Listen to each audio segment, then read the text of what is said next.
कविता ਸਾਹਿਬਾ ਦਾ ਹਾੜ। ਸਾਹਿਬਾ ਸਮੇਂ ਦੀ ਤਵਾਰੀਖ ਦਾ ਉਹ ਟੋਟਾ ਹੈ ਜੋ ਜੁਗਾਂ ਜੁਗਾਂ ਤੋਂ ਆਪਣੇ ਕਿਰਦਾਰ ਦੀ ਭਾਲ ਵਿੱਚ ਹੈ। ਸਾਹਿਬਾ ਸਮੇਂ ਦੀ ਤਵਾਰੀਖ ਦਾ ਉਹ ਟੋਟਾ ਹੈ ਜੋ ਜੁਗਾਂ ਜੁਗਾਂ ਤੋਂ ਆਪਣੇ ਕਿਰਦਾਰ ਦੀ ਭਾਲ ਵਿੱਚ ਹੈ। ਹਰ ਸਮੇਂ ਦਾ ਆਪਣਾ ਇਖਲਾਕ ਹੁੰਦਾ ਹੈ, ਹਰ ਸਮੇਂ ਦਾ ਆਪਣਾ ਇਖਲਾਕ ਹੁੰਦਾ ਹੈ ਅਤੇ ਹਰ ਸਮੇਂ ਦਾ ਆਪਣਾ ਗਣਿਤ ਵੀ। ਪਤਾ ਨਹੀਂ ਵਕਤ ਨੇ ਸਾਹਿਬਾ ਨੂੰ ਕਿਹੋ ਜਿਹੀ ਤਕਦੀਰ ਦਿੱਤੀ, ਪਤਾ ਨਹੀਂ ਵਕਤ ਨੇ ਸਾਹਿਬਾ ਨੂੰ ਕਿਹੋ ਜਿਹੀ ਤਕਦੀਰ ਦਿੱਤੀ ਕਿ ਉਹ ਯਾਰ ਨਾਲ ਮਰਦੀ ਵੀ ਰਹੀ ਅਤੇ ਭਰਾਵਾਂ ਸੰਗ ਚੱਲਦੀ ਵੀ ਰਹੀ, ਪਰ ਕਿੱਸਿਆਂ ਦੀ ਬਦਨਾਮ ਸਾਹਿਬਾ ਬਣ ਕੇ ਹੀ ਜਿਉਂਦੀ ਰਹੀ। ਸਮੇਂ ਦੇ ਸਾਰੇ ਮਾਪਦੰਡ ਉਸਦੀ ਰੂਹ ਦੀ ਪਾਕੀਜ਼ਗੀ 'ਚੋਂ ਮੰਨਫੀ ਸਨ। ਸਮੇਂ ਦੇ ਸਾਰੇ ਮਾਪਦੰਡ ਉਸਦੀ ਰੂਹ ਦੀ ਪਾਕੀਜ਼ਗੀ 'ਚੋਂ ਮੰਨਫੀ ਸਨ। ਸਵੰਬਰਾਂ ਦੇ ਰਚਨਹਾਰ ਭਲਾ ਕਦ ਵਰਤਦੇ ਨੇ ਹੋਰ ਯੰਤਰ, ਸਵੰਬਰਾਂ ਦੇ ਰਚਨਹਾਰ ਭਲਾ ਕਦ ਵਰਤਦੇ ਨੇ ਹੋਰ ਯੰਤਰ।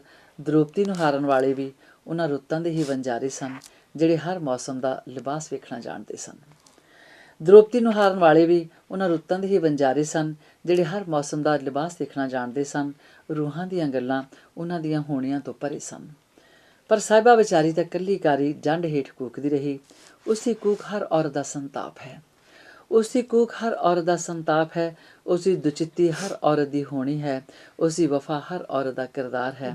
ਤਾਈਂ ਤਾਂ ਔਰਤ ਦਾ ਕਦੀ ਕੋਈ ਆਪਣਾ ਘਰ ਨਹੀਂ ਹੋਇਆ, ਤਾਈਂ ਤਾਂ ਔਰਤ ਦਾ ਕਦੀ ਕੋਈ ਆਪਣਾ ਘਰ ਨਹੀਂ ਹੋਇਆ। ਤਾਈਂ ਤਾਂ ਔਰਤ ਬਗਾਨੀ ਧੀ ਅਤੇ ਪਰਾਏ ਧਨ ਨਾਲ ਪੁਕਾਰੀ ਜਾਂਦੀ ਏ। ਇਸੇ ਲਈ ਕਹਿੰਦੇ ਨੇ ਜੰਡ ਹੇਠ ਹਾਲੇ ਵੀ ਸਾਹਿਬਾ ਦਾ ਹਾੜ ਬੋਲਦਾ ਹੈ।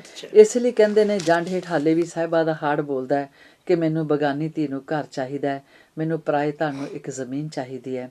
ਤਾਂ ਹੀ ਤਾਂ ਉਸਦਾ ਬਾਪ ਤੋਂ ਯਾਰ ਤੱਕ ਦਾ ਸਫ਼ਰ ਉਸਨੂੰ ਕੋਈ ਸਕੂਨ ਨਹੀਂ ਬਖਸ਼ਦਾ, ਤਾਂ ਹੀ ਤਾਂ ਉਸਦਾ ਬਾਪ ਤੋਂ ਯਾਰ ਤੱਕ ਦਾ ਸਫ਼ਰ ਉਸਨੂੰ ਕੋਈ ਸਕੂਨ ਨਹੀਂ ਬਖਸ਼ਦਾ। ਅਤੇ ਉਹ ਫਿਰ ਯਾਰ ਤੋਂ ਬਾਪ ਤੱਕ ਦਾ ਸਫ਼ਰ ਕਰਨਾ ਲੋਚਦੀ ਹੈ, ਅਤੇ ਉਹ ਫਿਰ ਯਾਰ ਤੋਂ ਬਾਪ ਤੱਕ ਦਾ ਸਫ਼ਰ ਕਰਨਾ ਲੋਚਦੀ ਹੈ।